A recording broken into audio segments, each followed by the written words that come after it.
আজ সবাই একসাথে, কি দারুণ লাগতেছে।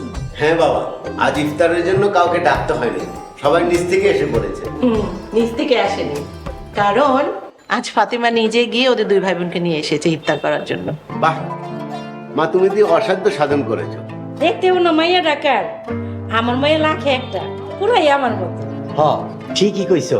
আমাগো মাইয়া লাখে একটা, রূপে গুণে তোমার মতো, আর চরিত্রটা পাইছে আমার মতো। থাক, ইফতারের সময় এত কথা বলতে হবে না। বৌমা, আজকে ইফতারে কে বানিয়েছে? বাবা, আজকে আমি ইফতার বানাইনি, আজকে ইফতার বানিয়েছে ভাবি। এত ইফতার প্লেটে যা আছে এখানেই তো অনেক, এগুলো তো বাড়তি, এগুলো তো আজকে শেষ করা যাবে না। শেষ হইব না কেন? আপনি হইলেন বড় লোক মানুষ, না খেতে পেলে ফালাইয়া দিবেন, সমস্যা কি? মা তুমি এসব কি কইতেছো? অপচয় করা ঠিক না, পয়সা থাকলেই অপচয় করা উচিত না।